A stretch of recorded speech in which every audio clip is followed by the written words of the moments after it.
शुरू करें आज का सवाल।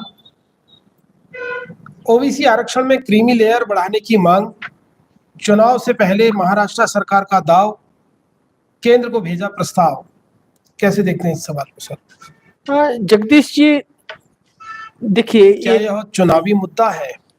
इसको इनकार तो नहीं किया जा सकता जगदीश जी। क्यों इसलिए भी इनकार नहीं किया जा सकता क्योंकि जिस तरह से मोदी सरकार कर रही है और जो तकनीक अपनाई हुई है मोदी सरकार जी, यह अपने स्वार्थ के लिए है। इस चीज से तो इनकार नहीं किया जा सकता कि मोदी सरकार अपने स्वार्थों के लिए कुछ भी करने के लिए तैयार है इस वक्त।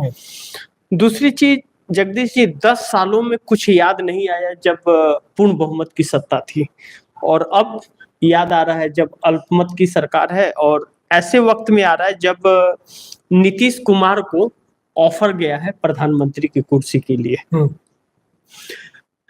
अब जिस तरह से अखिलेश यादव को जेपी के मालार्पण पर रोका गया उनके पुण्यतिथि पर, जी जी जी, और जिस तरह लाखों की भीड़ जुटी लखनऊ के अंदर, अचानक बिन बुलाए लोग आ गए, पहुंच गए, सिर्फ इसलिए कि उनको जेपी की प्रतिमा के पास नहीं जाने दिया गया। जी, आखिर क्यों नहीं जाने दिया गया? जाने से क्या दिक्कत थी केंद्र की सरकार को या राज्य की सरकार को? क्या दिक्कतें थी? और जो अभी दीपावली को लेकर के प्रधानमंत्री दे रहे हैं, सब जगह उपहार दे रहे हैं, विशेष पैकेज दे रहे हैं, 10 सालों में तो नहीं दिए थे जी। 10 सालों में मैं कह रहा हूं कि कोई बात नहीं, ठीक है, सरकार है, सरकार को देनी चाहिए, हर राज्यों को देनी चाहिए। लेकिन इसके पहले दिए क्या 10 सालों तक, जब पूर्ण बहुमत की सत्ता थी? नियत का इससे पता चलता है। और मांग भी कर रही है इतने सालों से। कई राज्य मांग भी कर रहे हैं लेकिन नहीं दे रहे हैं। अब झारखंड में चुनाव होने वाला है, 1,43,000 करोड़ रुपया, आप ही ने खबर ब्रेक किया था उसको। 1,43,000 करोड़ रुपया उस छोटे से राज्य का आप रोक के रखे हैं, वह नहीं दे रहे हैं। कोल का केंद्र सरकार के पास, हाँ, नहीं दे रही है। जीएसटी के पैसे राज्यों के रोक के रखे हुए हैं, आप नहीं दे रहे हैं, कह रहे हैं कि लोन ले लो, कर्ज ले लो, यानी कि कर्ज लेने के लिए प्रेरित कर रहे हैं आप। उनके पैसे अपने पास रख करके आप खा पी रहे हैं और उनको कर्ज लेने के लिए कह रहे हैं। और अब जब आप देख रहे हैं कि हर जगह आपका जनाधार जा रहा है, आपके खिलाफ लोग हो रहे हैं, तो अब आखिरी क्षण में दे रहे हैं आप। ऐसे वक्त में जब आपका खजाना खाली है, आप खुद कर्ज की ढेर पे बैठे हुए हैं, और देश का जो इनकम है उसका 97% आप कर्ज ले चुके हैं, और फिर कर्ज लेने की तैयारी है, यानी कि 100% को पार करने वाले हैं। यानी कि वह कहावत आ गई कि आमदनी अठन्नी और खर्च रुपया वाला है। 50 रुपए की कमाई है और 100 रुपया आपके खर्च जब हो गए हैं, इस वक्त आप देख कैसे रहे? यह लाजमी है कि चुनाव परिणामों को लेकर के या फिर अपने सहयोगियों के राज्यों में या अपने राज्यों में चुनाव में पैसे खर्च करने के लिए यह दिए जा रहे हैं। विशेष पैकेज एक बहाना है, इसका नाम दिया गया है। तो मतलब देखिए, इन सभी संभावनाओं से इनकार नहीं किया जा सकता। इसलिए भी नहीं किया जा सकता जगदीश जी क्योंकि इनकी नीयत में खोट है। देखिए, केंद्र सरकार का फर्ज होता है, केंद्र सरकार गार्जियन होता है, जैसे घर का गार्जियन होता है वैसे गार्जियन होता है। इसका फर्ज है कि हर बच्चों को दे, हर राज्य इसके बच्चे हैं केंद्र के। लेकिन सवाल उठने लगता है कि भाई आप पूर्ण बहुमत की सत्ता में नहीं दे रहे हो, कोई राज्य आपसे मदद मांग रहा है तो आप नहीं दे रहे हो, राज्यों के पैसे को आप रोक करके रखे हुए हो, और चुनाव के समय आप दे रहे हो, और बिहार में ऐसे वक्त में दे रहे हो जब नीतीश कुमार आपका गठबंधन छोड़ने की फिराक में है। महाराष्ट्र में ऐसे समय दे रहे हो जब महाराष्ट्र की सरकार कर्ज ले करके पैसे बांट रही है कि यह लाडली बहना योजना है, तो यह बर्तन है, तो यह बुर्का है। आप जिस मुस्लिम को सुबह उठने से लेकर के रात को सोते समय तक आप कोसते रहते हो, उसी को आप बुर्का दे रहे हो, बुर्का बांट रहे हो, आप बर्तन बांट रहे हो, पैसे बांट रहे हो, और आपके पास पैसे नहीं है, आप कर्ज की ढेर पे बैठे हो और कर्ज ले लेकर के पैसे बांट रहे हो। तो इससे क्या समझे कि यानी कि आपका जनाधार समाप्त हो रहा है, तो आप अपनी जनाधार बचाने के लिए वोट खरीदने का प्रयास कर रहे हो, पैसे दे रहे हो। जैसे हरियाणा में स्कूटी बटा, वॉशिंग मशीन बटा, फ्रिज बटा, यह सारी चीजें जो बटी, उसी के लिए यह पैसे सारे दिए जा रहे हैं। कहीं ना कहीं इसमें बहुत बड़ा षड्यंत्र है, इसे हम हल्के में नहीं ले सकते। और चुनाव आयोग जो है वह तमाशबीन बैठ करके सब कुछ देखता है। अभी चुनाव आयोग कहेगा कि अभी तो आचार संहिता लगा नहीं है। आचार संहिता लगने से कौन सा बिगाड़ ले रहा है? वह तो अंधा है, चुनाव आयोग अंधा है। वह कहते थे ना अंधा कानून, फिल्म देखे हैं? अंधा, यह चुनाव आयोग अंधा हो गया है। अभी तक तो लोग कहते थे कि आंखों पे पट्टी बांध करके कानून फैसला करता है, एक तराजू में तौलता है। यहाँ तो अंधा बन करके कर रहा है। तो यह सारी चीजें हो रही हैं और यह एक षड्यंत्र के तहत हो रही हैं। जगदीश जी, इन बातों को हम लोग हल्कों में नहीं ले सकते। क्या ओबीसी वोटरों को रिझाने की कोशिश हो रही है अब महाराष्ट्र में? देखिए, हमारे इरफान खान जी लिख रहे हैं, फेंको इस्तीफा देंगे, आंदोलन करो। देखिए, यह मैं तो यह बातें नहीं कह रहा हूं ना, दर्शक कह रहे हैं ना। जी। आखिर क्यों कह रहे हैं? आज तक बताइए, कोई भी हमारे देश में प्रथम प्रधानमंत्री पंडित जवाहरलाल नेहरू से लेकर के मनमोहन सिंह तक के दौर में जी किसी ने यह शब्द किसी प्रधानमंत्री के लिए इस्तेमाल किया? नहीं किया। क्योंकि ऐसी नौबत ही नहीं आई। ऐसी नौबत ही नहीं आई कि केंद्र सरकार के खिलाफ, प्रधानमंत्री के खिलाफ धरना प्रदर्शन दे, लोग कुछ वो करे। आज अगर इरफान खान जी लिख रहे हैं कि फेंको इस्तीफा देंगे, आंदोलन करो, यानी कि जनता के बीच एक आंदोलन को लेकर के व्यथा, सोच उत्पन्न हो रही है। क्यों हो रही है? इसके बहुत से कारण है जगदीश जी, 1 मिनट में आपको मैं बताऊंगा। कारण वही है सर, क्या नीतियां इनकी? नहीं, इनकी नीतियां, इनकी सोच, नीति और सोच किसी की भी हो सकती है बुरी, लेकिन आप जिस कुर्सी पे बैठे हुए हो, आप पूरे देश के प्रधानमंत्री हो, इस भारतवर्ष के आप प्रधानमंत्री हो, भाजपा और आरएसएस के नहीं हो। लेकिन आप अडानी के प्रधानमंत्री बन करके रह गए हैं और सरकार में प्रचार मंत्री बन करके रह गए। तो प्रधानमंत्री की हमें जरूरत क्या है? जब एक प्रधानमंत्री प्रचार मंत्री बन जाए और किसी एक खास उद्योगपति का प्रधानमंत्री बन करके रह जाए तो चिंता व्यतीत। आप क्या सोच रहे हैं कि आरएसएस बहुत खुश है? आरएसएस इस वक्त जितनी तकलीफ में है, आप सोच भी नहीं सकते। आरएसएस का जनाधार समाप्त हो रहा है, उसकी जड़ें कट रही हैं।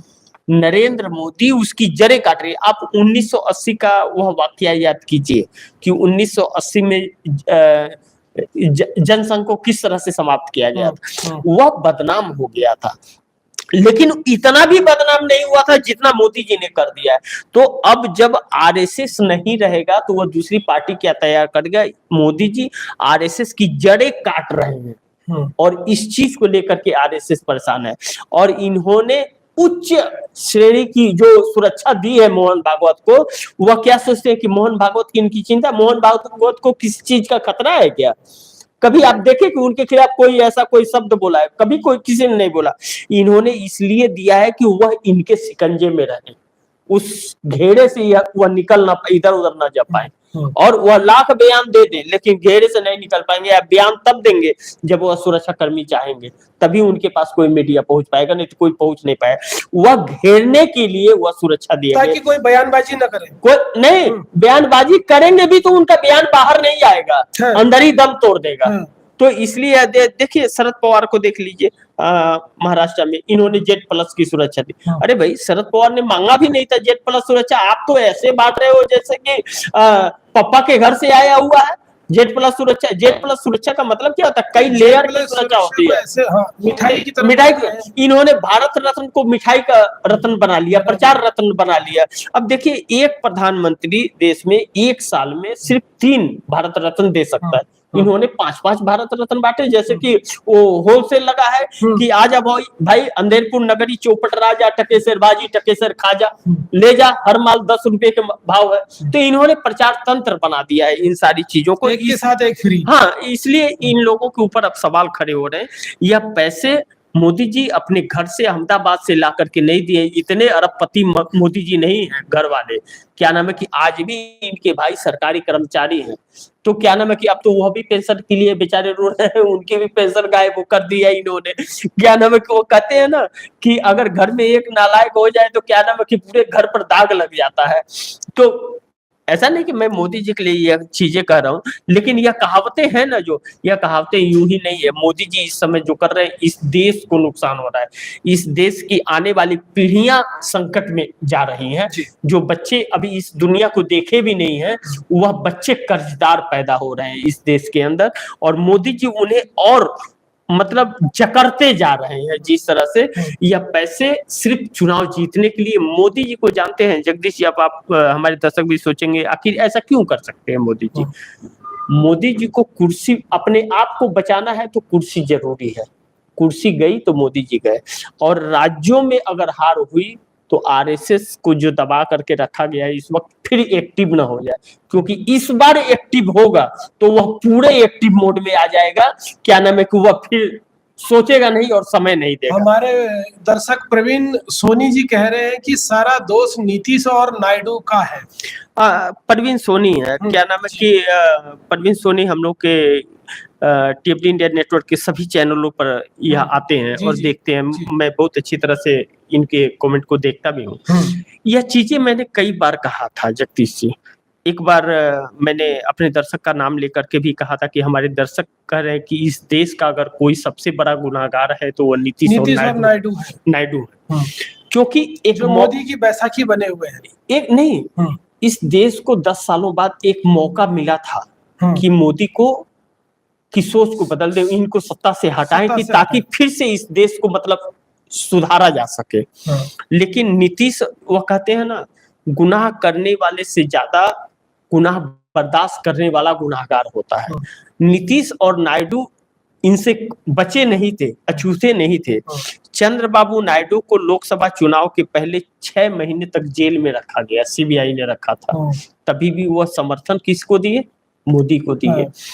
नीतीश कुमार की पार्टी को तोड़ने का प्रयास हुआ था, नीतीश कुमार भाग करके महागठबंधन में गए थे। मैं नीतीश कुमार का एक बहुत अच्छी वो करता हूं कि नीतीश कुमार ने इंडिया गठबंधन का आगाज किया। इंडिया नहीं होता तो यूपीए होती, कांग्रेस ने जो बनाई थी, लेकिन इंडिया गठबंधन इसलिए हुआ कि ममता बनर्जी को, उद्धव ठाकरे को और अरविंद केजरीवाल को नीतीश कुमार ने जोड़ा, इसलिए इंडिया गठबंधन बनाना पड़ा। नहीं तो बाकी सब जो है ना, वह यूपीए के ही लोग। अब मुलायम सिंह यादव यूपीए के हिस्सा थे, स्टालिन ये सब यूपीए के हिस्सा थे, तो यह सब यूपीए के हिस्सा थे। तो क्या नाम कि इन लोगों की वजह से इंडिया नाम दिया गया। अब ऐसे में जगदीश जी, जब नीतीश कुमार को यह मौका था कि उनकी पार्टी अरुणाचल में तोड़ दी गई, 6 विधायक जीत करके आए थे, भाजपा ने तोड़ के अपने पार्टी में मिला करके और सरकार बना ली, यानी कि उनकी सदस्यता तक नहीं जाने दी, पूरी पार्टी ही तोड़ दी अरुणाचल के अंदर जगदीश जी। और पहली बार इनके 6 लोग जीत के आए थे। उसके बाद जब बिहार में तोड़ने का प्रयास हुआ, तब यह अभी मोदी जी से बात हुआ है, कहे मैं आप ही के साथ हूँ, और पैदल ही चल दिए राबड़ी देवी के घर, पैदल ही गए थे। गाड़ी पीछे पीछे, वो आगे आगे पैदल रोड क्रॉस करे तो पहुंच जाते थे। तो क्या नाम है कि चले गए। अब इंडिया गठबंधन के साथ 17 महीने समय बताए। 17 महीने में इनको जब वहां छोड़ करके आए इंडिया को, और ऐसे वक्त में आए जब इंडिया मजबूत हो रहा था, इंडिया की सरकार आ रही थी, यह छोड़ करके आकर के मोदी की सरकार बनवा दी है। ठीक है, आए आप चुनाव लड़े। जब नीतीश कुमार के समर्थन के बगैर मोदी की सत्ता नहीं आ रही थी, सरकार नहीं बन रही थी, तो नीतीश कुमार ने क्यों साथ दिया? जब उनको तोड़ने का प्रयास किया गया था और इन्होंने ही किया था। तो इसमें बहुत मतलब यह बातें जगदीश जी एक लोभ लुभानी नहीं, यह क्या ना कि बहुत एक बड़ा षड्यंत्र था। एक बार जुड़ तो गए, और जुड़ने के बाद अब हटने के लिए उन्हें 10 बार सोचना पड़ रहा है, ऐसा शिकंजा कसा गया है। लेकिन सबसे बड़ा हथियार अगर मोदी और अमित शाह का है तो वह ईडी सीबीआई है, इनकम टैक्स है। अगर आप कुर्सी पे रहोगे तभी तो वह ईडी सीबीआई इनकम टैक्स आपकी सुनेगी। बिल्कुल बिल्कुल। आप कुर्सी पे नहीं रहोगे तो क्या सुनेगी? आप क्या नाम है कि समर्थन वापस लो। समर्थन आपने वापस ले लिया, अगर आपने ईडी सीबीआई निष्पक्ष है तो आप गलत नहीं होगे, तो वह कैसे आपको अंदर डाल देगी? वह साबित करे। लेकिन मोदी रहते हुए आपकी गलती है या न है, ईडी आपको प्रेशर कर लेगी, लेकिन वही आप कुर्सी से इनको उतार दीजिए। अब इसी काम में इंडिया गठबंधन लग गया है कि अब इन लोगों के ऊपर लगाम लगाना बहुत जरूरी है। जी।